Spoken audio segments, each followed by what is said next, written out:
ଆସିବେ ଏବଂ ନିରୂପିତ ସମୟ ଅନୁଯାୟୀ ବାକ୍ୟରେ ଆମକୁ ପଢ଼େଇ ଦେବେ। ଧନ୍ୟବାଦ।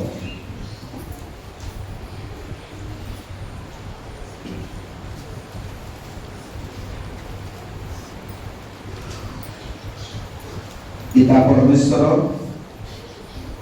ପୁତ୍ର ପରମେଶ୍ୱର, ଧର୍ମାତ୍ମା ପରମେଶ୍ୱରଙ୍କର ନାମ ଧନ୍ୟ ହଉ। ଆଜିକାର এই পবিত্র কার্যক্রমে উপস্থিত আমাদের মণ্ডলীর সম্মানীয় বালক মহাশয়, সম্মানীয় দিগদ্বয়, সম্মানীয় অন্যান্য কর্মকর্তা কর্তৃগণ তথা আজকাল এই পবিত্র উপাসনা যোগ দেইଥିବା সাধুবৃন্দ, মোর ছোট ছোট পুଅ ଝିଅ ସମସ୍ତଙ୍କୁ ମୁଁ ହୃଦୟର ଭକ୍ତି ନମସ୍କାର ଜଣାଉଛି। ନମସ୍କାର। ପ୍ରଭୁଙ୍କ ମହତ୍ ନାମର ଧନ୍ୟବାଦ ହଉ। ପ୍ରଭୁ ଗତ ବର୍ଷର এই ଦିନଠାରୁ ଆଜି ପର୍ଯ୍ୟନ୍ତ ଆମମାନଙ୍କର ସୁରକ୍ଷା ପ୍ରଦାନ କଲେ, ଆମମାନଙ୍କର ତତ୍ତ୍ୱ ନେଲେ, ଆମମାନଙ୍କର ଯତ୍ନ ନେଲେ, ଆମମାନଙ୍କର ସମସ୍ତ କାର୍ଯ୍ୟରେ ସହାୟକ ପରମେଶ୍ୱର ବି ମାନର ପରମେଶ୍ୱର ହୋଇ ଆସି ଆଜି ମଧ୍ୟ ଏକ ସୁନ୍ଦର ସୁଯୋଗ ତାଙ୍କ ପାଦ ତଳେ ବସି ଏ ପ୍ରକାର ଏକ ପବିତ୍ର ଦିନକୁ ସ୍ମରଣ କରିବା, ଯୀଶୁଙ୍କର ରକ୍ତକୁ ଗ୍ରହଣ କରିବା ପାଇଁ, ପାପ କ୍ଷମାର ଅନୁଭୂତି ପାଇବା ପାଇଁ ପ୍ରଭୁ ଆଜି ଆମମାନଙ୍କୁ ସୁନ୍ଦର ସୁଯୋଗ ଦେଲେ। ସେଥିପାଇଁ ମୁଁ ପ୍ରଭୁଙ୍କୁ ଧନ୍ୟବାଦ ଦିଏ। ପ୍ରିୟ ବନ୍ଧୁଗଣ, ମୁଁ କିଛି ସମୟ ବାକ୍ୟ କହିବା ପୂର୍ବରୁ ଆମେ ସମସ୍ତେ ଟିକେ ଚକ୍ଷୁ ବନ୍ଦ କରିବା, ଯୀଶୁଙ୍କୁ ଦେଖିବା। ପଦେ ଗୀତ ବୋଲି ମୁଁ ଆପଣମାନେ ମଧ୍ୟ ସେଇ ଗୀତରେ ନିଜ ନିଜକୁ ଭାଙ୍ଗନ୍ତୁ। ଆମେ ଯୀଶୁଙ୍କ ନିକଟକୁ ଯିବା, କାରଣ ପ୍ରଭୁ ଆମମାନଙ୍କର ସମସ୍ତ କାର୍ଯ୍ୟରେ ସହାୟକ ପରମେଶ୍ୱର ହୋଇ ଆସିଛନ୍ତି। ଆଜି ଆମେ ଗୋଟେ ଗୋଟେ ଭିକାରୀ ହେଇଯିବା, ପ୍ରଭୁଙ୍କ ନିକଟରେ ଆମେ ଭିକାରୀ ସାଜିବା। ଦୟାକରି ସମସ୍ତେ ଚକ୍ଷୁ ବନ୍ଦ କରନ୍ତୁ। ଶ୍ରୀକୃଷ୍ଣର ତଳେ ଉଭା ମୁକ୍ତି ଭିକାରୀ, ମୋକ୍ଷ ଦିଅ ଆଜି ହେ ଯୀଶୁ କଳୁଷ ହାରି। ସେ କୃଷର ତଳେ ଉଭା ମୁକ୍ତି ଭିକାରୀ, ମୋକ୍ଷ ଦିଅ ଆଜି ହେ ଯୀଶୁ କଳୁଷ ହାରି। ତୁମରି ବିଖ୍ୟାତ ହସ୍ତ ପରଶେ ଆସୁ ମୁକ୍ତି ଜୀବନରେ। କାଲ୍ବରୀ ଚୂଳେ ଛକି କାଠେ ଝରେ ରେ, ଛକି କାଠେ ଝରେ ରେ, କୁକୁର ଶୋଣିତ ଧର। କାଲ୍ବରୀ ଚୂଳେ ଛକି କାଠେ ଝରେ ରେ। ପ୍ରିୟ ପ୍ରଭୁ, ତୁମେ ଆମମାନଙ୍କର ପ୍ରଭୁ, ତୁମେ ଆମମାନଙ୍କ ପ୍ରତି ଅତି ମନୋଯୋଗୀ ପରମେଶ୍ୱର ହିଁ ପ୍ରଭୁ। 2000 ବର୍ଷ ତଳେ ଆମମାନଙ୍କର ଅବାଧ୍ୟତା ପାଇଁ, ଆମମାନଙ୍କର ପାପ ପାଇଁ, ଆମମାନଙ୍କର ସମସ୍ତ ପ୍ରକାର ମନ୍ଦତା, ଦୁଷ୍ଟତା, କଳୁଷତା ପାଇଁ ପ୍ରଭୁ ଆପଣାର ଜୀବନ୍ତ ଯୁବାବେଶ ସାଜି ପ୍ରଭୁ ତରୁଣ ରକ୍ତ ଦେଇ ଆମକୁ ପରିତ୍ରାଣ କଲେ। ଆମେ ତୁମର ଧନ୍ୟବାଦ କରୁଛୁ। ପିତା, ଆଜି ସମୟ ଅଛି ତୁମ ରକ୍ତର ପ୍ରଭୁ ବିଷୟକୁ ଆମେ ମନେ ପକେଇ সেই রক্ত দ্বারা মানে কলুষিত বিবেকରୁ ଶୁଚିକୃତ ହବ ପ୍ରଭୁ। ଏ ପ୍ରକାର ଲୋକମାନଙ୍କ ପ୍ରଦାନ କର। ଆଜି ସମୟରେ ତୁମ ଲୋକମାନଙ୍କ ସମ୍ମୁଖରେ ତୁମ ଅଭିମୁଖ ନିଷ୍ଠୁତ ଦ୍ୱିତୀୟ ବାଣୀ ପ୍ରଭୁ, ଯାହା ତୁମେ କୃଷ୍ଣରେ ଅପମାନ ହୋଇ ପ୍ରକାଶ କରିଥିଲ, ଜଗତକୁ ଏକ ମହାନ ଅଲୌକିକ ମହିମାର କଥା ପ୍ରଭୁ ସମଗ୍ର ଚକ୍ଷୁକୁ ଦେଖେଇଥିଲ, ତାକୁ ଏ ସମୟରେ ପ୍ରକାଶ କରିବାକୁ ଯାଉଛି। ପିତା, ମୁଁ କିଏ? ମୁଁ କିଛି ନୁହଁ, କିନ୍ତୁ ତୁମେ ଯୋଉ ପବିତ୍ର ଆତ୍ମାକୁ ସମସ୍ତଙ୍କ ହୃଦୟରେ ଦେଇଛ, ଅନ୍ତରରେ ଦେଇଛ ପ୍ରଭୁ, ସମସ୍ତଙ୍କୁ ବୁଝିବାରେ ତୁମେ ସାହାଯ୍ୟ କର। ମୁଁ ନିମିତ୍ତ ମାତ୍ର, ମୁଁ ତୁମ ଲୋକମାନଙ୍କୁ ଯାହା ପ୍ରଭୁ ଏ ସମୟରେ ପ୍ରକାଶ କରିବି, ଏଥିରେ ତୁମର ସେହି ହସ୍ତ ମୁଖ ଆଶୀର୍ବାଦ ଯୋଗ କରି ଆଜିର ଦିନକୁ ପବିତ୍ର ଭାବରେ ପ୍ରତିପାଦନ କରିବା ପାଇଁ ସାହାଯ୍ୟ କର। ଗୌରବ ତୁମରି ହଉ, ଯୀଶୁଙ୍କ ନାମରେ ଡାକୁଅଛୁ, ଆମେନ୍। ପ୍ରିୟ ଭାଇ ଏବଂ ଭଉଣୀମାନେ, ଆମେ ଅନୁଗ୍ରହର ଦିନମାନଙ୍କରେ ବସବାସ କରି ଆସୁଅଛୁ। ପରିତ୍ରାଣର ଦିନମାନଙ୍କରେ ଆମେ ଈଶ୍ୱରଙ୍କର ସାହାଯ୍ୟ ପାଇ ଆସୁଅଛୁ। ଆଉ ଏ ପ୍ରକାର କରୁଣା ପାଇଛୁ ଯାହାକି ଜୀବନରେ କେବେ ଆମେ ତାକୁ ଦେଇପାରିବା ନାହିଁ। କେତେ କୋଟି କୋଟି ଧନ୍ୟବାଦ ଦେଲେ ମଧ୍ୟ ଆମେ ଉଣା ପଡ଼ିଯିବା। ଯାହା ହଉ ଆମେ ଦ୍ୱିତୀୟ ବାଣୀ ଶୁଣିବା, ତାହା ଲେଖା ଅଛି ଆମଙ୍କର ଧୂପ ପୁସ୍ତକ ତାର 23 ପର୍ବ 43 ପଦ। ଦୟାକରି ଜଣେ ସ୍ପଷ୍ଟ ଭାବରେ ପଢ଼ନ୍ତୁ। ସେଥିରେ ସେ ତାହାଙ୍କୁ କହିଲେ, ମୁଁ ତୁମକୁ ସତ୍ୟ କହୁଅଛି, ଆଜି ତୁମ୍ଭେ ମୋହର ସହିତ ପାରଦୀସରେ ଉପସ୍ଥିତ ହେବ। ପ୍ରିୟ ଭାଇ ଏବଂ ଭଉଣୀମାନେ, ପ୍ରଭୁ এই ବାକ୍ୟ ଦେଇ ଆମକୁ ବିଶେଷ କରି ଆଶୀର୍ବାଦ କରନ୍ତୁ, ବୁଝିବାରେ ସାହାଯ୍ୟ କରନ୍ତୁ। ଅନେକ ଦିନ ହେଲା ମୋର ଜଣାରୁ କୌଣସି ମଣ୍ଡଳୀରେ ସତ୍ୟବାଣୀ ଉପରେ ସବୁବେଳେ ଆଲୋଚନା ହେଇ ଆସୁଅଛି। ଏ ବାଣୀ ଅନେକ ଦାସମାନଙ୍କ ମୁଖରୁ, ଦାସୀମାନଙ୍କ ମୁଖରୁ ଆମେ ଶୁଣିଛୁ। ଆଉ ଏ ସ୍ଥାନରେ ଏକ ଅଲୌକିକ ମହିମାର କଥା, ଯାହାକି ଜଗତ କେବେ ଦେଖି ନାହିଁ କି ଆସନ୍ତା ଦିନମାନଙ୍କରେ ମଧ୍ୟ ଦେଖିବ ନାହିଁ। ଏ ପ୍ରକାର ଏକ କର୍ମର କଥା ଏଥିରେ ବର୍ଣ୍ଣନା କରାଯାଇଛି। କାରଣ ଦିନ ଥିଲା, ଜଣେ ଚୋର ଚୋରି କର୍ମରେ ବ୍ୟସ୍ତ ଥିଲା, ଅପରାଧ କର୍ମରେ ବ୍ୟସ୍ତ ଥିଲା, ପାପ କର୍ମରେ ବ୍ୟସ୍ତ ଥିଲା। ଆଉ ସେ ଜଣେ ଲୋକଙ୍କ ସମ୍ମୁଖରେ ଗୋଟେ ଡକାୟତ ସାଜିଥିଲା। ଆଉ ସେ ସମୟର ପରିସ୍ଥିତି ଏ ପ୍ରକାର ଥିଲା ଯେ ଅନେକ ଲୋକ ଯଦି କିଛି ଭୁଲ କାମ କରିବେ, ଅବାଧ୍ୟ କାମ କରିବେ, ଆଉ ରାଜାଙ୍କ ବିରୁଦ୍ଧରେ ଆଉ ଯୋଉ ବ୍ୟବସ୍ଥା ଥିଲା ସେ ବ୍ୟବସ୍ଥା ବିରୁଦ୍ଧରେ କିଛି ଯଦି ଓଲଟା କାମ କରିବେ, ସେ ସମୟରେ ସେମାନଙ୍କୁ କଣ କରାହଉଥିଲା? କୃଷ ଦଣ୍ଡରେ ଦଣ୍ଡିତ କରାହଉଥିଲା। ଆଉ କୃଷ ଏକ ନିଷ୍ଠୁର, କୃଷ ଏକ ଯାତନାପୂର୍ଣ୍ଣ। ଆଉ ଏ ପ୍ରକାର ପରିସ୍ଥିତିରେ ଜଣେ ଲୋକଙ୍କୁ ବା ଦୁଇ ଜଣଙ୍କୁ ସେ ସ୍ଥାନରେ କଣ କରାହଉଛି? ଯୀଶୁଙ୍କ ସହିତ କୃଷ ବିଧ କରାହଉଛି। କୃଷ ତ ଏତେ କଦର୍ଯ୍ୟ ବିଷୟ, ଗୋଟେ ବହୁତ କଠିନ, ଆଉ ସେ ପରିସ୍ଥିତି ବହନ କରିବାକୁ ବଡ଼ କଷ୍ଟ। ଯୀଶୁ ବହନ କରୁଥିଲେ, କାରଣ ଯୀଶୁଙ୍କର କୃଷ ବହନ ଈଶ୍ୱରଙ୍କର ଅଭିମତ ଥିଲା। ଆଉ ଯୀଶୁଙ୍କର ଏ ପ୍ରକାର ଅପମାନ, ଏ ପ୍ରକାର ନିନ୍ଦା ଆଉ ପରମେଶ୍ୱରଙ୍କର ଅଭିମତ ଥିଲା। ଆଉ ସେ ଅଭିମତ ଅନୁସାରେ ଏ ସମସ୍ତ ସେ ଗ୍ରହଣ କରୁଥିଲେ। କିନ୍ତୁ ଯୋଉମାନେ ଡକାୟତ ଥିଲେ, ରାଜାଙ୍କ ବିରୁଦ୍ଧରେ ଦୋଷ କରି, ଦେଶ ବିରୁଦ୍ଧରେ ଦୋଷ କରି, ଆଉ ସେମାନେ ଯେତେବେଳେ ଏ ପ୍ରକାର ଦଣ୍ଡ ପାଉଛନ୍ତି, ଯୀଶୁଙ୍କ ସହିତ ଚୋର ପରି ଗଣିତ ହେଲେ, ଯୀଶୁ ମଧ୍ୟ ଚୋର ପରି ଗଣିତ ହେଲେ। ଆଉ ଏ ପ୍ରକାର ପରିସ୍ଥିତି ଭିତରେ ଏକ ଅଲୌକିକ କାର୍ଯ୍ୟ ଆମେ ଏ ସ୍ଥାନରେ ଦେଖିବାକୁ ପାଉଛୁ।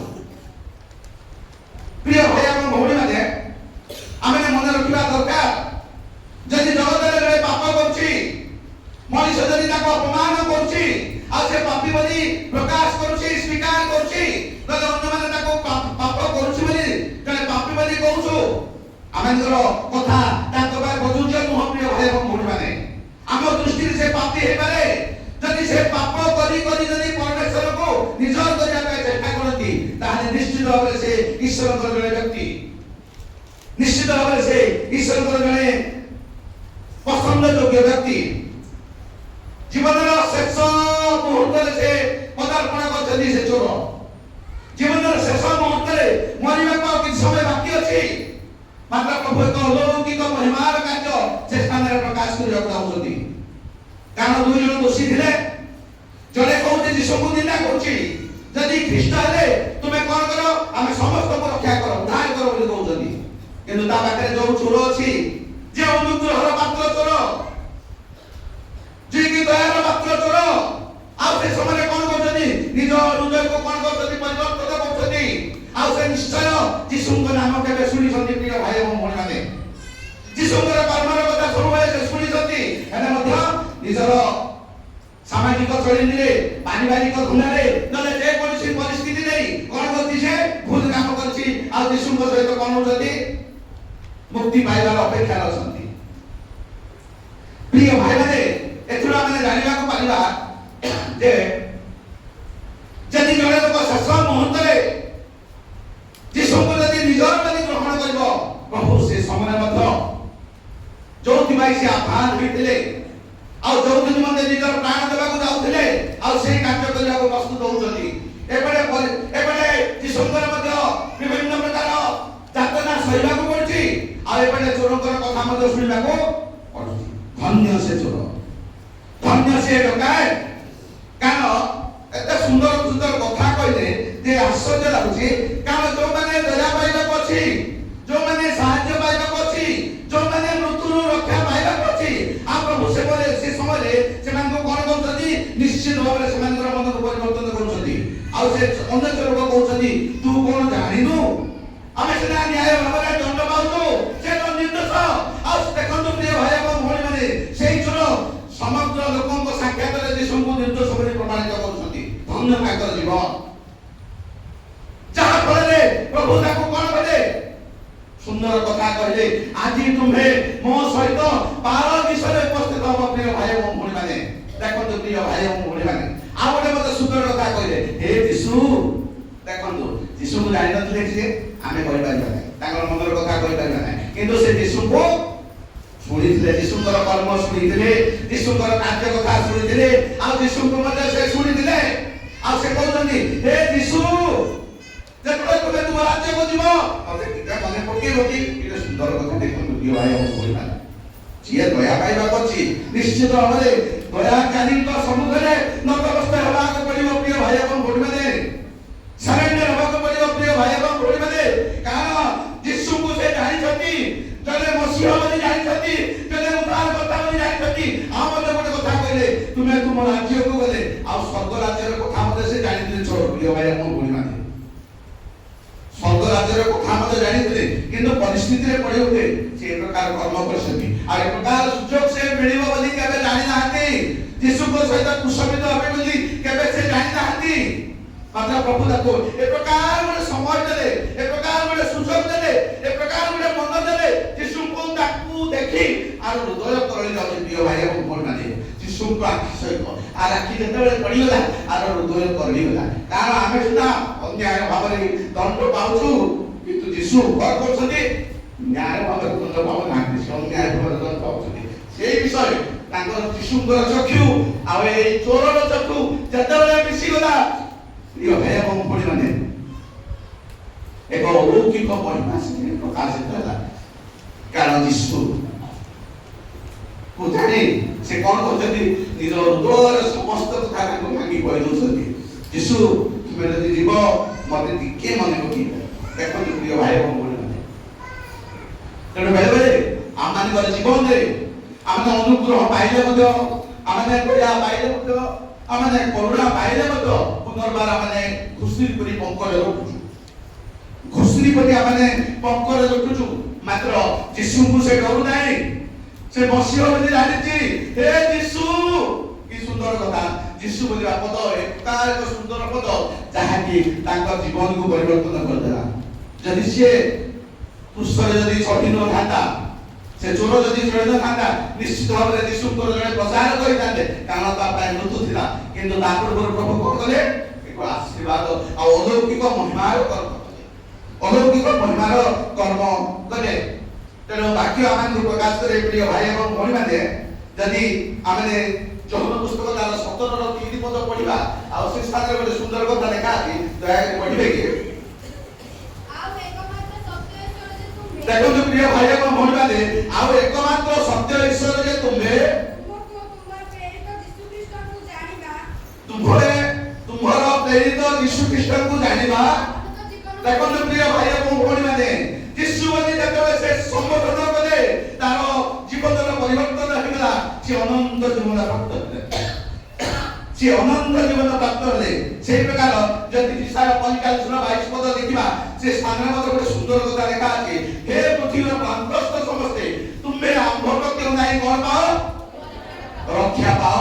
ପରିତ୍ରାଣ ପାଅ, ଉଦ୍ଧାର ପାଅ।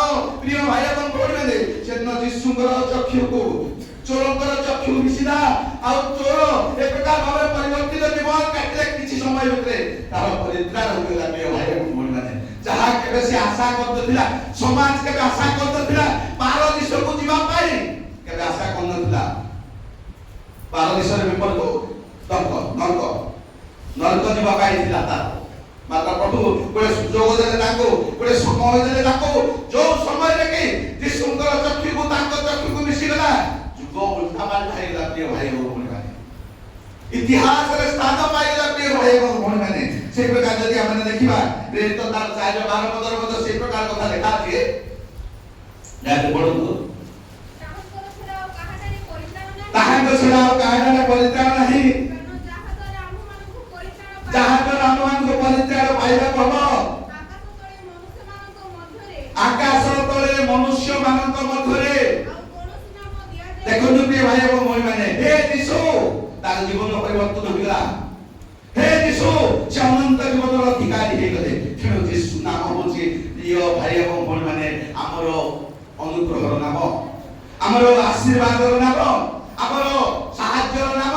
तांको बिना माने कोनोसी भाबरे ए जगत रे बंची पाइबा नाही, कोनोसी भाबरे आमे दृष्टि पाइबा नाही। प्रिय भाई एवं भौणी माने, कोनोसी भाबरे आमेकर सत्तापता रहिबा नाही। प्रिय भाई एवं भौणी माने, यीशु नाम व्यतीत सेति भाई यीशु ताको कहिले, से ताको कहले मु तुमको सत्य कहूची, ग्यारंटी। जीशुଙ୍କର सत्य होची ग्यारंटी। प्रिय भाई एवं भौणी माने, वारंटी नुह। जीशुଙ୍କର सत्य होची ग्यारंटी। आज मु तुमको तुमे चोर ले जाओ, मोर किछि दाय आस नाही। तुमे पाप करथिले पाप करो, मोर किछि दाय आस नाही। तुमे अधर्म करथिले अधर्म करो, मोर किछि दाय आस नाही। तुमे मोर सहित कुशले चलो, दोषी हेले दोषी हो, मोर किछि दाय आस नाही। मात्र मु तुमको सत्य कहूची, आज तुमे मो सहित कोन बा कि आश्चर्य কথা। प्रिय भाई विश्वास करे, चिंता करे, डर लागुची यीशुଙ୍କ सम्मुखରେ ଯଦି ଜଣେ ଚୋର କଥା କହିପାଲା, ଆମେ ମୁଖ ଦହୁ। ପ୍ରିୟ ଭାଇ ଏବଂ ଭଉଣୀମାନେ, ଆମେ ମୁଖ ଦହୁ, ମାତ୍ର ଆମେ ଯୀଶୁଙ୍କୁ କହିପାରୁ ନାହିଁ, ଆମ ଦୁଃଖର କଥା କହିପାରୁ ନାହୁଁ। ଦୋଷୀ କେବେ ଜଣଙ୍କ ସମ୍ମୁଖରେ ଠିଆ ହେଇପାରିବ ନାହିଁ ପ୍ରକାଶରେ, ମାତ୍ର ଯୀଶୁଙ୍କ ସମ୍ମୁଖରେ, ପରିତ୍ରାଣକର୍ତ୍ତାଙ୍କ ସମ୍ମୁଖରେ, ଯେ କେମାନଙ୍କୁ ଶାସନ କରିବା ପାଇଁ ପୁନର୍ବାର ଆସିବେ, ସେ ରାଜ୍ୟ କଥା ଜାଣିଥିବାର କହିଲେ, ତୁମ ରାଜ୍ୟକୁ ଯିବା ପୂର୍ବରୁ ମୋତେ ଟିକେ ସ୍ମରଣ କର ବୋଲି କହିଲେ। ପ୍ରିୟ ଭାଇ ଏବଂ ଭଉଣୀମାନେ, ଏ ପ୍ରକାର ଅନୁଗ୍ରହ ଆମେ ପାଇବାକୁ ଯୋଗ୍ୟ କି? ଏ ପ୍ରକାର ସୁବିଧା ଆମେ ପାଇବାକୁ ଯୋଗ୍ୟ କି? ଏ ପ୍ରକାର ଆଶୀର୍ବାଦ ଶେଷ ମୁହୂର୍ତ୍ତରେ ପାଇବାକୁ ଯୋଗ୍ୟ କି? ଆମେ ଯୋଗ୍ୟ ନୁହଁ, ଆମେ ଯୋଗ୍ୟ ନୁହଁ। କିନ୍ତୁ ପରିସ୍ଥିତିର ଚାପରେ ପଡ଼ି ଆମେ ପ୍ରଭୁଙ୍କୁ ହେଳା କରୁଛୁ। କିନ୍ତୁ ପ୍ରଭୁ ସମସ୍ତ ଅସମୟ ମଧ୍ୟ ଦେବାକୁ ଯୋଗ୍ୟ। ଶେଷ ମୁହୂର୍ତ୍ତରେ ମଧ୍ୟ ଯୀଶୁଙ୍କ ନାମରେ ବିଶ୍ୱାସ କଲେ ସେ ଆମକୁ ପରିତ୍ରାଣ ଦେବାକୁ ସମର୍ଥ, ତାଙ୍କ ନିଜ ଦେଶକୁ ଦେବାକୁ ସମର୍ଥ। ପ୍ରିୟ ଭାଇ ଏବଂ ଭଉଣୀମାନେ, ଆମେ ହେଳା କରୁଛୁ, ଆମେ ହେଳା କରୁଛୁ। ପ୍ରିୟ ଭାଇ ଏବଂ ଭଉଣୀମାନେ, କିନ୍ତୁ ହେଳା କଲେ ଆମଙ୍କର ଭେଳା ବୁଡ଼ିଯିବାର ସମ୍ଭାବନା ରହିଛି। ହେଳା କଲେ ଆମଙ୍କର ଭେଳା ବୁଡ଼ିଯିବାର ସମ୍ଭାବନା ରହିଛି। ତେଣୁ ଯୀଶୁ କହିଲେ ପାରଦୀସରେ, ପାରଦୀସ କଥା ମୁଁ କିଛି ଜାଣିନି, କିନ୍ତୁ ବାଇବେଲରେ ଦେଖୁଥିଲି 3ଟା ପଦରେ ଲେଖା ଅଛି। ଆଉ ତାକୁ ଗୋଟେ ଭାଷାରେ ସ୍ୱର୍ଗୋଦ୍ୟାନ ବୋଲି କୁହାଯାଉଛି। ଏତଦ ଉଦ୍ୟାନ ଯେ ପ୍ରକାର ଥିଲା ଗୋଟେ ପବିତ୍ର ଜାଗା, ଆଉ ସ୍ୱର୍ଗୋଦ୍ୟାନ ମଧ୍ୟ ସେ ପ୍ରକାର ଗୋଟେ, ପାରଦୀସ ମଧ୍ୟ ଗୋଟେ ସେ ପ୍ରକାର ଜାଗା। ଆଉ ସେ ସ୍ଥାନ ହେଉଛି ଅନନ୍ତକାଳୀନ ଆନନ୍ଦ, ସେ ସ୍ଥାନରେ ଅଛି। ପ୍ରିୟ ଭାଇ ଏବଂ ଭଉଣୀମାନେ, ଆଉ ଆଶୀର୍ବାଦ ଯୁକ୍ତ ସ୍ଥାନ ବୋଲି ବାଇବେଲରେ ପ୍ରକାଶ କରେ। କେତେକ ସ୍କଲରସିପ୍ ମାନେ ସ୍କଲର ମାନେ ଯୋଉମାନେ କି ବ୍ୟାଖ୍ୟା କରନ୍ତି, ସେମାନେ ପ୍ରକାଶ କରନ୍ତି।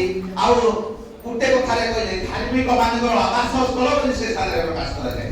ଯୋଉମାନେ ଧାର୍ମିକ ବ୍ୟକ୍ତି, ଆଉ ସେମାନେ ମୃତ୍ୟୁ ପରେ ଯାହାକି ଆମେ ଅବ୍ରାହମ କୋଳ ବୋଲି ମଧ୍ୟ କହୁଛନ୍ତି କେତେକ ଜଣ, କିନ୍ତୁ ଅବ୍ରାହମଙ୍କ କୋଳ ସହିତ ଏଇଟା କେତେ ସାମଞ୍ଜସ୍ୟ ମୁଁ ଜାଣେ ନା, ଯାହା ବାଳକ ମହାଶୟ ଦୟାକରି କହିବେ।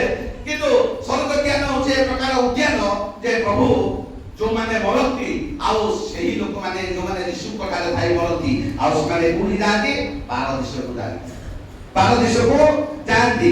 ତେଣୁ ପାଉଲ ମଧ୍ୟ ଗୋଟେ କଥା କହିଲେ, ଆମଙ୍କର ଦ୍ୱିତୀୟ କରନ୍ତି ତାର 12:2-3 ପଦରେ, ମୁଁ ଜଣକୁ ଦେଖିଲି ସେ ପାରଦୀସ ଯିବା କଥା ବୋଲି ଦେଖିଲି। ଆଉ ତାପରେ ଆମଙ୍କର ପ୍ରକାଶିତ ବାକ୍ୟ ତାର 2-7 ପଦରେ ମଧ୍ୟ ଗୋଟେ କଥା ଲେଖା ଅଛି, ଯିଏ ଜୟ କରେ ତାକୁ ଆମେ କଣ କରିବୁ? ପାରଦୀସରେ ଥିବା ଗୋଟେ ଜୀବନ ବୃକ୍ଷର ଫଳ ଖାଇବାକୁ ଦେବୁ। ସେଇଟା ହେଉଛି ସବୁ ସବୁବେଳେ ଆନନ୍ଦ, ସବୁବେଳେ ଶାନ୍ତି, ସବୁବେଳେ ଯୀଶୁଙ୍କ ସହିତ ରହିବା ଗୋଟେ ଧାର୍ମିକ ମାନଙ୍କର ଆବାସ ସ୍ଥଳ ବୋଲି ପ୍ରକାଶ କରାଯାଏ ପ୍ରିୟ ଭାଇ ଏବଂ ଭଉଣୀମାନେ। ଆଉ ସେଇ ମଣ୍ଡଳୀର ବିଶ୍ୱାସୀ ମାନେ ହଉଛନ୍ତି ଏଫେସି ମଣ୍ଡଳୀର ବିଶ୍ୱାସୀ ମାନେ। ତେଣୁ ସେ ଫଳ ସେମାନଙ୍କୁ ଦିଆଯିବ। ତେଣୁ ଏ ପ୍ରକାର ଏକ ଆବାସ ସ୍ଥଳକୁ ପ୍ରଭୁ ସେମାନଙ୍କୁ କଣ କଲେ? ସ୍ଥାନ ପକ୍କା କରିଦେଲେ, ରିଜର୍ଭେସନ କରିଦେଲେ। ଧନ୍ୟ ତାଙ୍କର ଜୀବନ, ଧନ୍ୟ ତାଙ୍କର ଜୀବନ ପ୍ରିୟ ଭାଇ ଏବଂ ଭଉଣୀମାନେ। ତେଣୁ ଆମେ ଚୋର ହଉ, ଆମେ ତସ୍କର ହଉ, ଆମେ ଯେ ପ୍ରକାର ଭୁଲ କାମ କରୁ, କିନ୍ତୁ ପ୍ରଭୁଙ୍କ ନିକଟକୁ ଗଲେ ପ୍ରଭୁ ଆମକୁ କଣ କରୁଛନ୍ତି? ସମ୍ପୂର୍ଣ୍ଣ ଭାବରେ ପରିଷ୍କୃତ କରୁଛନ୍ତି। କାରଣ ଯିଶା ପୁସ୍ତକ 1:16 ଲେଖା ଅଛି। କଣ ଲେଖା ଅଛି ଟିକେ ପଢିଲ। କାରଣ ତୁମଙ୍କର ପାପ ସବୁ ସିନ୍ଦୁର ବର୍ଣ୍ଣ ପରି ହେଲେ କଣ ଆଗରେ ସଦାପ୍ରଭୁ କହନ୍ତି, ଆସ ଆମ୍ଭେମାନେ ଉତ୍ତର ପ୍ରତ୍ୟୁତ୍ତର କରୁ, ତୁମମାନଙ୍କର ପାପ ସବୁ ସିନ୍ଦୁର ବର୍ଣ୍ଣ ପରି ହେଲେ ହିମ ପରି ଶୁକ୍ଳ ବର୍ଣ୍ଣ ହବ। ହେଲେ ଦେଖନ୍ତୁ ପ୍ରିୟ ଭାଇ ଏବଂ ଭଉଣୀମାନେ, ଆମେ ଯେତେ ବଡ଼ ପାପୀ ହେଉ ନା କାହାନ୍ତୁ, ତାଙ୍କ ନିକଟକୁ ଗଲେ ସେ ନିଶ୍ଚିତ ଭାବରେ ଆମକୁ କଣ କରିଦେବେ? ସଫା କରିଦେବେ। ସେ ଆମକୁ ସଫା କରିଦେବେ। ତେଣୁ ସଫା କରିବା ହଉଛି ତାଙ୍କର କାମ ପ୍ରିୟ ଭାଇ ଏବଂ ଭଉଣୀମାନେ। କାରଣ ଅନୁଗ୍ରହର ବିଶ୍ୱାସ ଦ୍ୱାରା ହିଁ ଆମେ କଣ କରୁଛୁ? ପରିତ୍ରାଣ ପ୍ରାପ୍ତ ହେଉଛୁ। ଯଦି ଏଫେସି ପୁସ୍ତକ 2:8-9 ଦେଖିବା, ସେଥିରେ ସୁନ୍ଦର କଥା ଲେଖା ଅଛି। ଦୟାକରି ପଢ଼ନ୍ତୁ। କାରଣ ଅନୁଗ୍ରହର ବିଶ୍ୱାସ ଦ୍ୱାରା ତୁମେମାନେ ପରିତ୍ରାଣ ପାଇଅଛ, ତାହା ତୁମମାନଙ୍କର ନିଜ ଠାରୁ ହୋଇନାହିଁ, ତାହା ଈଶ୍ୱରଙ୍କର ଦାନ, କ୍ରିୟା କର୍ମରୁ ନୁହେଁ। ଆମେ କେହି ଗର୍ବ କରିବା ଦରକାର ନାହିଁ। ଆମେ ବିନା ମୂଲ୍ୟରେ ପାଇଛୁ ପ୍ରିୟ ଭାଇ ଏବଂ ଭଉଣୀମାନେ। ଏହା ହେଉଛି ଈଶ୍ୱରଙ୍କର ଅନୁଗ୍ରହ। ଅନୁଗ୍ରହ କରିବା ଈଶ୍ୱରଙ୍କ ଠାରୁ ଆସେ। ତେଣୁ ଆମେ ନିଜେ ଗର୍ବ କରିବା ନାହିଁ। ବେଳେ ବେଳେ ଆମର ଖ୍ରୀଷ୍ଟିଆନ ଜୀବନରେ ଅନେକ ବ୍ୟକ୍ତିଙ୍କ ଠାରୁ ମୁଁ ଶୁଣିଛି, ମୋ ଦ୍ୱାରା ଇଏ ଭଲ ହେଇଗଲା, ମୋ ଦ୍ୱାରା ସେ ଖ୍ରୀଷ୍ଟିଆନ ହେଇଗଲା, ମୋ ଦ୍ୱାରା ସେ ସିଦ୍ଧି ହେଇଗଲା। ତାହା ଆମେ ଗର୍ବ କରିବା ନାହିଁ। ସବୁ ମୂଳରେ ଅଛନ୍ତି ଯୀଶୁ ଖ୍ରୀଷ୍ଟ। ଯୀଶୁ ମନ ଦେଲେ ସେ ଖ୍ରୀଷ୍ଟିଆନ ହବନି, ଯୀଶୁ ସୁସ୍ଥ କଲେ ସେ ସୁସ୍ଥ ହବନି।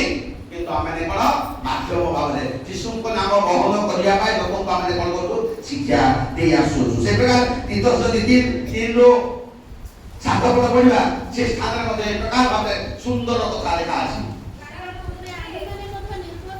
କାରଣ ଆମେମାନେ ମଧ୍ୟ ନିର୍ବୋଧ, ଅବାଧ୍ୟ, ଭ୍ରାନ୍ତ, ନାନା ପ୍ରକାର କୁଅଭ୍ୟାସ ଦାସ ଥିଲୁ, କାଳକ୍ଷେପଣ କରୁଥିଲୁ, ଘୃଣାର ପାତ୍ର ହୋଇ ପରସ୍ପରକୁ ଘୃଣା କରୁଥିଲୁ। ଦେଖନ୍ତୁ ପ୍ରିୟ ଭାଇ ଏବଂ ଭଉଣୀମାନେ, ମାତ୍ର ଯେତେବେଳେ ଆମମାନଙ୍କର ତ୍ରାଣକର୍ତ୍ତା ପ୍ରଭୁ ଯୀଶୁ ଈଶ୍ୱରଙ୍କ ଦୟା,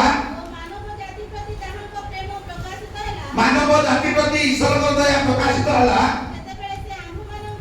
ସେତେବେଳେ ସେ ଆମମାନଙ୍କ କୃତ ଧର୍ମ କର୍ମ ହେତୁ ନୁହଁ, ମାତ୍ର ଆପଣାର ଦୟାନୁସାରେ ପୁନର୍ଜନ୍ମର ପ୍ରକ୍ଷାଳନ ପବିତ୍ର ଆତ୍ମାଙ୍କ ନୂତନୀକରଣ ଦ୍ୱାରା ଆମମାନଙ୍କୁ ପରିତ୍ରାଣ କରିଅଛନ୍ତି। ତେଣୁ ଏହି ପରିତ୍ରାଣ ପ୍ରଭୁଙ୍କ ଠାରୁ ଆସେ ପ୍ରିୟ ଭାଇ ଏବଂ ଭଉଣୀମାନେ। ଯେତେ ବଡ଼ ପାପୀ ହେଲେ ମଧ୍ୟ, ଯେତେ ବଡ଼ ଡକାୟତ ହେଲେ ମଧ୍ୟ, ସେ କୃଷ ପାଇଁ ଯୋଗ୍ୟ ହେଲେ ମଧ୍ୟ, ପ୍ରଭୁ ଯଦି ଚାହାନ୍ତି ଆମ ହୃଦୟ ଯଦି ପ୍ରଭୁଙ୍କୁ ଦଉ, ତାହେଲେ ପ୍ରଭୁ କଣ କରିବେ? ନିଶ୍ଚିତ ଭାବରେ ଆମମାନଙ୍କୁ ପରିତ୍ରାଣ କରିବେ। ସେଥିପାଇଁ ଆମଙ୍କର ପ୍ରଥମ କରନ୍ଥୀରେ ଲେଖା ଅଛି, ଆଜି ହେଉଛି ପରିତ୍ରାଣ ଦିନ। କାରଣ ଯୀଶୁ କହିଲେ, ଆଜି ତୁମ୍ଭେ ମୋ ସହିତ କଣ ହବ? ପାରଦୀସରେ ଉପସ୍ଥିତ ହବ। ଆଜି ଆମେ ପ୍ରଭୁଙ୍କ ନିକଟକୁ ଯିବାକୁ ପଡ଼ିବ ପ୍ରିୟ ଭାଇ ଓ ଭଉଣୀମାନେ। କାଲିକି ଯିବା ନାହିଁ, କାଲିକି ସମୟ ପଳେଇବ। ଆଜି, ତେଣୁ ଆଜି ହିଁ ଆମମାନଙ୍କ ଜୀବନରେ ପରିତ୍ରାଣର ଦିନ। ସେଇ ସମୟ ହିଁ ଚୋରଙ୍କ ପାଇଁ ଗୋଟେ ଆଶୀର୍ବାଦର ଦିନ ଥିଲା। ସେଇ ସମୟ ହିଁ ଚୋରଙ୍କ ନିମନ୍ତେ ଗୋଟେ ଅନୁଗ୍ରହର ଦିନ ହେଲା। ସେଇ ସମୟକୁ ସେ କେବେ କଣ କଲେନି? ଅବହେଳା କଲେନି। ଯାହା କହିବା କଥା ସେ କହିଦେଲେ। ତେଣୁ ଆଜି ମଧ୍ୟ ସମୟ ଅଛି ପ୍ରିୟ ଭାଇ ଏବଂ ଭଉଣୀମାନେ, ଯାହା କହିବାର ଅଛି ଯୀଶୁଙ୍କୁ ଖୋଲିକିରି କହିବା, ଯୀଶୁଙ୍କୁ ଅନ୍ତରର ସବୁ ବେଦନା ଢାଳିଦେବା, ଯୀଶୁଙ୍କୁ ସମସ୍ତ ଆମେ ଅର୍ପଣ କରିଦେବା। ତାହେଲେ ସେ ବିଶ୍ୱସ୍ତ ଆଉ ନ୍ୟାୟବାନ ପରିବେଶ କରନ୍ତି। ଆମଙ୍କର ବିଶ୍ୱାସ ପ୍ରମାଣେ ସେ ଆମକୁ କଣ କରିବେ? ସାହାଯ୍ୟ କରିବେ, ଉଦ୍ଧାର କରିବେ। ସେ ଆମକୁ ଉଦ୍ଧାର କରିବେ ପ୍ରିୟ ଭାଇ ଏବଂ ଭଉଣୀମାନେ। देखु आम वर्ष वर्ष संख्या प्रभुंकर लोक बोली उपासना करूँ गीत गाऊँ सब प्रकार करूँ किंतु से सुजोग आमको केवल पर्यंत आसी ना प्रिय भाई और ए सुजोग एवं पर्यंत आसी ना प्रिय भाई और भौणी मैंने शेष में एति कहि प्रिय भाई और भौणी मैंने दुई जन चोर गले जड़े ग्रहण करा गले आ जड़े कौन हेले अग्राह्य हेले दुई जन लोक दीटा चोर गले गोटे चोर कौन गले जीशु कनि गोटे ग्राह्य हेले आ जड़े कौन गले अग्राह्य हेले कइन हेबल जड़े ग्राह्य हेले जड़े अग्राह्य हेले से प्रकार आमान को निमंते गोटे चेतनार वाणी प्रिय प्रभु ताकर पार्वत्य उपदेश रे जीशु देजति 24 पर्व जदी आमे पढिबा गीत माथ्यू 24 पर्व आ से स्थान रे देखा अछि 24 पर्व रो 40 रु 42 पद जड़े खिया के पढतो तापर मो मोर वाक्य से संदर्भ देखो तो प्रिय भाई को मोर माने दीटा चोर गले जड़े गृहित हेले आ जड़े अग्राह्य हेले तापर जण को ग्रहण करा जिवो आ दुई जण खेतर थिले सेतेबेले दुई जण खेतरे थिबे सेतेबेले दुई जण खेतर थिबे जण को ग्रहण करा जिवो जण को ग्रहण करा जिवो अन्य जण को परित्याग करा जिवो परित्याग करा जिवो टिके टिके कृष्ण केते जण थिले जीशु तो सर्वे सर्वा केते जण थिले केते जण ग्रहण ले आ जण पळला हमें टिके चिंता करिया पड़िबो ताबे अतर्क जागृत थाओ कारण तुम्भमाननको प्रभु केउ दिन आसीबे ताहा तुमे माने जानो नाही हमें जानिनु